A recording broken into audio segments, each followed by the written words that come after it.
જય માતાજી મિત્રો, જય શ્રી કૃષ્ણ। કેમ છો બધા? મજામાં? હું રૂપલ જોશી તમારું સ્વાગત કરું છું મારા રસોડામાં। તો આજે આપણે બનાવશું આખા રીંગણાનું શાક અને રોટલા। તો આખા રીંગણાનું શાક બનાવવા માટે મેં આખા રીંગણા લીધા છે, અહીંયા નાની સાઈઝના આવે છે લીધા છે, 7 થી 8 નંગ, 3 ટમેટા લીધા છે। આ બધો મસાલો આપણે બનાવવાનો છે રીંગણા ભરવા માટે। તો લસણ, ચવાણું, ખારી સિંગ, મરચા અને કોથમરી આ બધું આપણે પીસવાનું છે। રેગ્યુલર મસાલા જોશે હિંગ, હળદર, ધાણા, જીરું, મીઠું, સ્વાદ પ્રમાણે, લાલ મરચું અને સેજ થોડો ગોળ નાખશું, તેલ જોશે અને પાણી જોશે। તો આપણે બનાવી લઈશું। આ બધું આમાં નાખી દઈએ પહેલા, થોડું થોડું નાખીને પીસતા જશું, પછી બીજું નાખતા જશું એમાં। તો જો આ બધા મસાલો તૈયાર કરી નાખ્યો છે ને આપણે બધા રીંગણા ભરી લીધા છે, આ એટલો વધ્યો છે।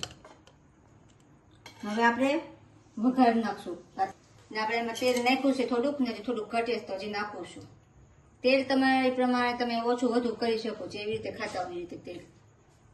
તો આમાં મેં 4 પાવડા તેલ નાખ્યું છે, તેલને ગરમ થવા દઈશું।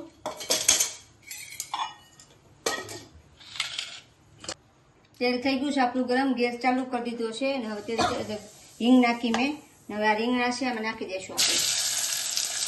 આપણે આને છૂટું બનાવીએ છીએ, કુકરમાં નથી બનાવતા। કુકરમાં બનાવો કુકરમાં બને પણ છૂટું સરસ થાય છે।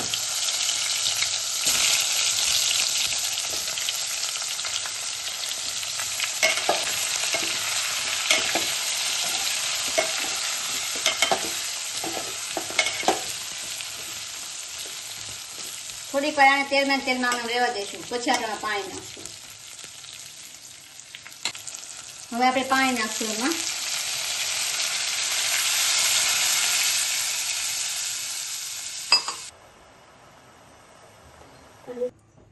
હવે આને થોડી વાર આપણે ચડવા દઈશું, વચ્ચે વચ્ચે હલાવતા રહીશું, પછી થોડી વાર આપણે જોઈ લઈશું। તો જો શાક આપણે મૂકી દીધું છે ને રોટલા બનાવવાની તૈયારી કરી નાખીએ। તો મેં કાથરોટ લીધી છે, લોટ ચાળી નાખ્યો છે બાજરાનો, એમાં આપણે થોડુંક નાખશું મીઠું, હવે આને આપણે મસળી લઈશું, થોડું થોડું પાણી નાખીને। એકારે પાણી નહીં નાખવાનું, થોડું થોડું પાણી નાખીને મસળી લઈશું, રોટલો મસ્ત જ થાય। એકારે પાણી નાખી દઈએ ને તો રોટલાની મીઠાશ ન આવે, તો પહેલાં આવી રીતે કરી નાખવાનું, પછી 3-4 વખત પાણી લઈને મહળવાનું। આમ તો 7 પાણી રોટલો હોય, બહુ મીઠો થાય। ને અત્યારે ચોમાસું ચાલે છે, ઠંડીની ઋતુ કહેવાય, વરસાદ આવે આ મસ્ત મજા આવે। આખા રીંગણાના શાક ને રોટલા ને અડદની દાળ ને એવું બધું અમારે તો બહુ જ ઘરે બને છે આવી રીતે રોજ।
શાક આપણે એકદમ મસ્ત ચડી ગયું છે, જો જોતા જ આપણને ખ્યાલ આવી જાય, એકદમ સરસ સોફ્ટ થઈ ગયું છે।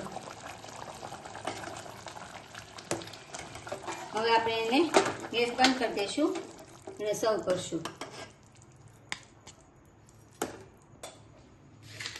બતાવજો।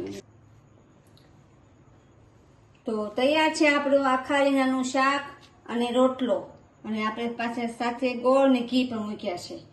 તો જો તમને આ રેસીપી કે વિડીયો મારો પસંદ આવ્યો હોય તો એને લાઈક કરજો, શેર કરજો અને મારી ચેનલને સબસ્ક્રાઈબ કરજો, અને કમેન્ટ કરીને કહેજો કે તમને કેવો લાગ્યો આખા રીંગણાનું શાક ને રોટલો। જય શ્રી કૃષ્ણ, રાધે રાધે।